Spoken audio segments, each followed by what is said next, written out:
नमस्कार, स्वागत है आप सबका मनी 9 के इस खास शो में। आज हम बातचीत करेंगे कि अगला हफ्ता बाजार के लिए कैसा रहेगा। ये हफ्ता भी काफ़ी इवेंटफुल रहा, लेकिन आने वाले हफ्ते में भी कई सारे इंपॉर्टेंट ट्रिगर्स हैं जो बाजार की दिशा और दशा को तय करेंगे। क्या क्या है अगले हफ्ते के इंपॉर्टेंट ट्रिगर्स, किन किन चीज़ों पर बाजार की चाल होगी निर्धारित, इन सब बातों को हमें समझाने के लिए आज मेरे साथ जुड़ चुके हैं मेरे सहयोगी मनी 9 के कंसल्टिंग एडिटर मिस्टर विवेक मित्तल। सर, बहुत बहुत स्वागत है आपका। Thank you Satyam. सर, पहले तो ये जान लेते हैं कि अगले हफ्ते के जो ये 4 इंपॉर्टेंट ट्रिगर्स हैं जिन पे बाजार चलने वाला है, वो क्या क्या रहने वाले हैं? देखिए सत्यम, मुझे लगता है कि 4 इंपॉर्टेंट ट्रिगर में से एक ट्रिगर तो शनिवार को आ जाएगा। वो है कोटक महिंद्रा बैंक के नतीजे, क्योंकि एक्सिस बैंक के नतीजों ने निराश किया था। हम काफी दिन से इस पूरे हफ्ते यही बोल रहे थे कि बैंक निफ्टी को हिलाने की क्षमता रखता है एक्सिस बैंक। अब जो अगला बैंक निफ्टी को दिशा निर्धारित करेगा वो कोटक बैंक के नतीजे होंगे। उसके बाद सोमवार को डोनाल्ड ट्रंप की ताजपोशी होगी अमेरिका में, वहां से काफी कुछ खबरें आने वाली हैं। बैंक ऑफ जापान की पॉलिसी होगी 24 जनवरी को। जो आउटकम आएगा उसका एक इम्पैक्ट बहुत बड़ा मार्केट में आने वाला है दुनिया भर में।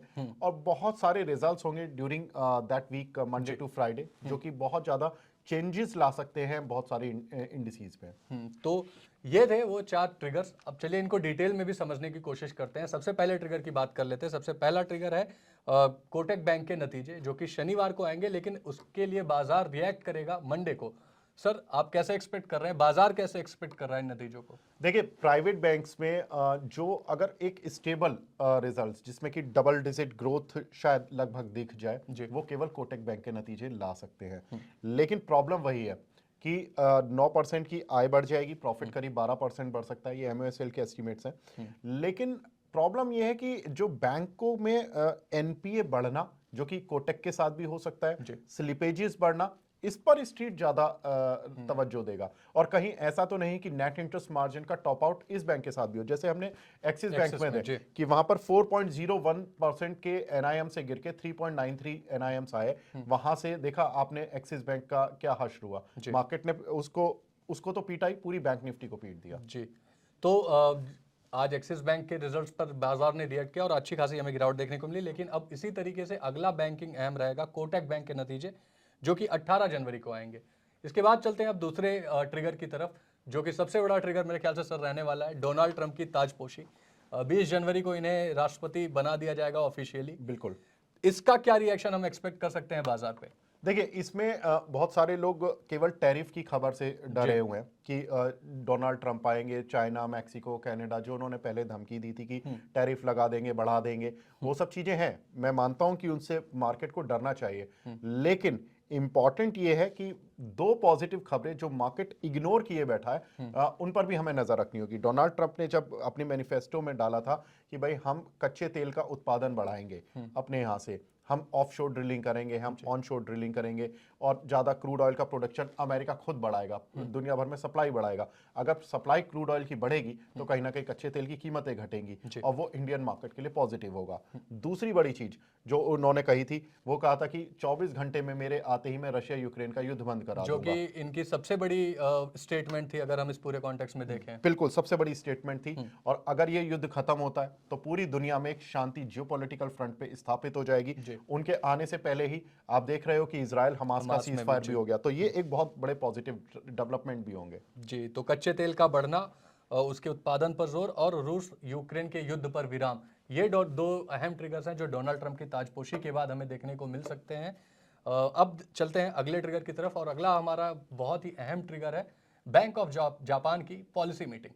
हमने भी देखा सर कुछ ही दिनों पहले कि नेगेटिव से उन्होंने इंटरेस्ट रेट को बढ़ा के पॉजिटिव कर दिया था। तो अब बैंक ऑफ जापान क्या कुछ अहम कदम उठा सकता है? देखिए, इसमें इस बार पहले ये माना जा रहा था नवंबर तक कि बैंक ऑफ जापान की तरफ से जो स्टेटमेंट आए थे उनके जो सेंट्रल बैंक के गवर्नर है उनकी तरफ से, कि इंडिकेशन था कि मार्च में शायद पॉलिसी रेट बढ़ेंगे। लेकिन अब ये डर आ गया है कि नेक्स्ट वीक की जो पॉलिसी होगी, जिसमें 24 जनवरी को अनाउंसमेंट आएंगी, 23 जनवरी से पॉलिसी शुरू होगी, तो उस अनाउंसमेंट के साथ ही यहाँ पर इंटरेस्ट रेट बढ़ सकते हैं 0.25 से बढ़कर 0.5।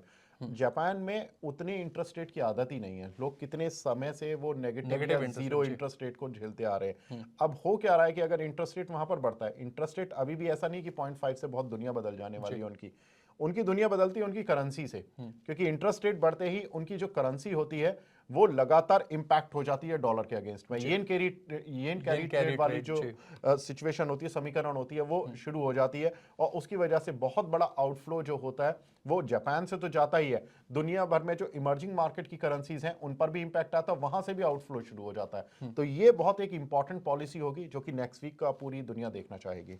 और आने वाली तारीख में हम बाजार ये एक्सपेक्ट करके चल रहा है कि बैंक ऑफ जापान की तरफ से इंटरेस्ट रेट को बढ़ाया जा सकता है, 0.25 से बढ़ाकर इसे 0.5% किया जा सकता है।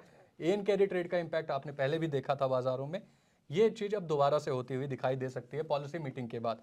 अगला अहम ट्रिगर सर, रिजल्ट्स भी आ रहे हैं, रिजल्ट सीजन चल रहे हैं। बिल्कुल। तो अगले हफ्ते में कौन से ऐसे नतीजे हैं जिन पे बाजार रिएक्ट करता हुआ दिखाई देगा, जिन पे बाजार की दिशा तय होती हुई दिखाई देगी? देखिए, अगले हफ्ते जो नतीजे हैं उसमें सत्यम एचडीएफसी बैंक का नतीजा जो कि कोटेक से हमें ट्रिगर मिलेगा जो मंडे की बैंक निफ्टी को निर्धारित करेगा। उसके बाद जब एचडीएफसी बैंक के नतीजे आएंगे वो भी निर्धारित करेंगे कहीं ना कहीं कि मार्केट किस दिशा में जाने वाला है। अगर हम देखें तो एचडीएफसी बैंक के नतीजे 22 जनवरी को आएंगे।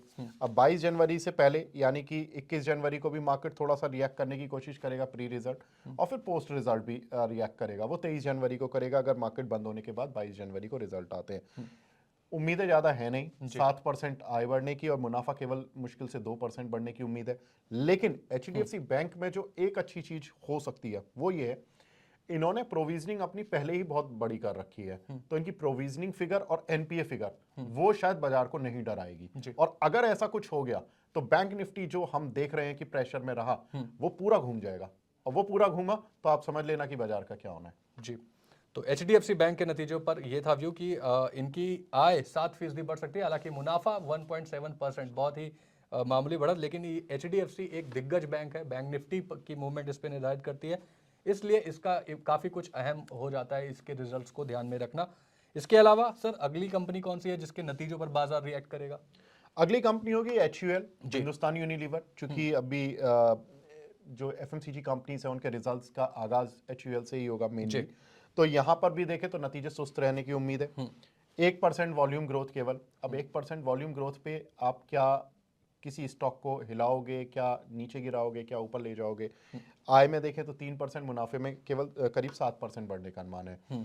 लेकिन अगर ये मुनाफा 7% बढ़ जाता है और आय 3% बढ़ती है, और कंपनी की कमेंट्री इस तरह की आती है कि रूरल डिमांड पिकअप हो रही है और अर्बन एरिया से भी जो मॉडरेशन आ रहा था इनकी डिमांड में, वो कहीं ना कहीं अगर अगले क्वार्टर के लिए पॉजिटिव कमेंट्री आ जाती है तो वो थोड़ा सा एफएमसीजी इंडेक्स वहां से शिफ्ट कर देगा, वहां से पॉजिटिविटी दे देगा। पिछले नतीजों में सर हमने देखा था कि एचयूएल में रूरल डिमांड तो इंटैक्ट थी, लेकिन अर्बन कंजम्पशन में काफी दबाव देखने को मिला था। तो इस बार के नतीजों में अगर मैनेजमेंट की कमेंट्री पर काफी कुछ निर्भर करेगा कि अर्बन कंजम्पशन जो है, शहरी इलाकों का जो खपत है वो कैसा है, उस पर काफी कुछ निर्धारित करेगा। अगली कंपनी डीएलएफ है, उसके भी नतीजे आ रहे हैं। सर, बाजार को क्या उम्मीद है डीएलएफ के नतीजों से? देखिए, डीएलएफ के नतीजे अच्छे देखने के लिए मिलेंगे, और रियल एस्टेट की कंपनियों में हमने देखा भी था कि सत्यम एफआईज लगातार बाय कर रहे हैं, और एफआईज का जो पिछला डेटा था, हमने नवंबर तक का डेटा लिया था जिसमें कि एफआईज की बाइंग दिखी थी, जबकि वो पूरे इंडियन मार्केट में सेलिंग कर रहे थे। This was the only sector जहां पर कि एफआईज बाय करके लेकर गए थे। तो ये एक अच्छी चीज है। अब डीएलएफ के रिजल्ट्स आएंगे, अब डर ये भी हो जाता है कि जब एफआईज बाय करके बैठे हैं और रिजल्ट्स अच्छे आ रहे हैं तो कहीं वो ऊपर जाकर सेल ना कर दें। तो ये थोड़ा सा आपको कॉशियस रहना है। लेकिन हाँ, नतीजे अच्छे आएंगे तो प्री रिजल्ट जो सेंटीमेंट होगा वो थोड़ा सा पॉजिटिव भी रह सकता है। तो हमें ये देखना होगा कि रियल एस्टेट में कंपनीज की कमेंट्री आने वाले समय के लिए कैसी रहती है। क्या अगला फाइनेंशियल ईयर को लेकर अब बातें होंगी तो कितने पॉजिटिव हैं वो, तो उस कमेंट्री पर भी निर्भर करेगा मार्केट। जी, रियलिटी स्पेस और हाउसिंग फाइनेंस जब पूरे नतीजों का दौर चल रहा था और बाजार दबाव में था, तो ये सेक्टर ने थोड़ा सा संभाला था भारतीय बाजारों को। उसी क्रम में डीएलएफ के नतीजे एक्सपेक्ट किए जा रहे हैं। अगली कंपनी है जेएसडब्ल्यू स्टील, इसके भी नतीजे आएंगे, इस पर भी बाजार अगले हफ्ते रिएक्ट करेगा। सर, क्या एक्सपेक्टेशन है? देखिए, मेटल सेक्टर से बिल्कुल अच्छी उम्मीदें नहीं है। मेटल सेक्टर में एक तो डोनाल्ड ट्रंप के टैरिफ लगने का खतरा आ रहा है, जी ठीक है, और दूसरा कि स्टील कंपनियों की जो प्राइसिंग है वो इस क्वार्टर में करीब 6% से 10% तक जो मेटल के प्राइसेस हैं वो गिरे हैं। क्यू ऑन क्यू बेसिस पर मैं बात कर रहा हूँ, ईयर ऑन ईयर नहीं। तो उससे क्या हो रहा है कि रियलाइजेशन कंपनियों का खराब आने वाला है। वॉल्यूम ग्रोथ है, लेकिन वॉल्यूम होने के बावजूद आप जब वॉल्यूम इनटू जब वॉल्यूम की गुणा करते हो प्राइस से, जी। तो जो एक्चुअल सेल निकल कर आती है वो कम आ जाएगी, आपकी सेल कम आएगी, रियलाइजेशन कम आएगा, तो आपकी प्रॉफिटेबिलिटी हिट हो रही है वो 64%। इसीलिए जेएसडब्ल्यू के प्रॉफिट गिरने का अनुमान लगाया जा रहा है। जी, तो काफ़ी ज़्यादा नुकसान होते हुए दिखाई दे रहा है जेएसडब्ल्यू स्टील में। लगभग 64% मुनाफा घटने का अनुमान गिरते हुए दिखाई देगा। एक्सपेक्टेशंस अभी फिलहाल ये हैं। तो ये थे 4 अहम ट्रिगर, जिसमें थे कोटक बैंक के नतीजे जो आने वाले टाइम में बैंकिंग की दिशा तय करेंगे। उसके बाद अमेरिकी राष्ट्रपति डोनाल्ड ट्रंप की ताजपोशी, बैंक ऑफ जापान की पॉलिसी मीटिंग और अगले हफ्ते के अहम नतीजे, जिन पर बाजार काफ़ी कुछ डिपेंड करेगा। सर, इसके अलावा अगर आप हम बात करें बाजार की, तो कैसी एक्सपेक्टेशंस है नेक्स्ट वीक में आपको बाजारों से? देखिए, बाजार से एक्सपेक्टेशन पहले तो मंडे को मार्केट मुझे लगता है कि कोटक बैंक पर जितना रिएक्ट कर सकता है वो करेगा, जी। थोड़ा बहुत, बैंक निफ्टी। उसके बाद क्या होगा कि पूरा दिन मार्केट रात का इंतजार करेगा। इंडियंस तो रात में ही देखेंगे, क्योंकि डोनाल्ड ट्रंप जब ओथ सेरेमनी होगी उनकी, उस ओथ सेरेमनी के बाद जो उनकी कमेंट्री आएगी, कितने एग्रेसिव हैं, आप देखिए उनके आने से पहले ही पूरी दुनिया में खलबली मच गई है। कनाडा के प्रधानमंत्री ने इस्तीफा डाला, वहां पर जो हिंडनबर्ग था उसने अपनी शॉप बंद कर दी, और बहुत तरह की पॉलिटिकल चीजें हुई हैं। आप इजराइल हमास का युद्ध बंद हो गया, रशिया यूक्रेन को लेकर बातचीत शुरू हो जाएगी। तो ये चीजें जो होंगी ये बहुत इंपॉर्टेंट होगी, और उनकी कमेंट्री ही एक उनका वचन ही है शासन, वही कमेंट्री शायद अब आगे प्ले करने वाली है। जी, तो काफ़ी कुछ मंडे को डोनाल्ड ट्रंप की ताजपोशी पर निर्भर करता है, उनकी कमेंट्री पर निर्भर करता है कि उनके शुरुआती दिनों के कार्यकाल में किन चीज़ों पर फोकस रहेगा, और जितने अग्रेसिव वो रशिया यूक्रेन वार को लेकर पार्टिसिपेशन के टाइम में थे, इलेक्शन पार्टिसिपेशन के टाइम पे थे, क्या प्रेसिडेंट बनने के बाद भी वो उतने ही अग्रेसिव रहेंगे या नहीं, ये कुछ अहम सवाल है। फिलहाल इस वीडियो में इतना ही। हमने आपको बता दिया कि आने वाले हफ्ते में बाजार किन ट्रिगर्स पे रिएक्ट करेगा।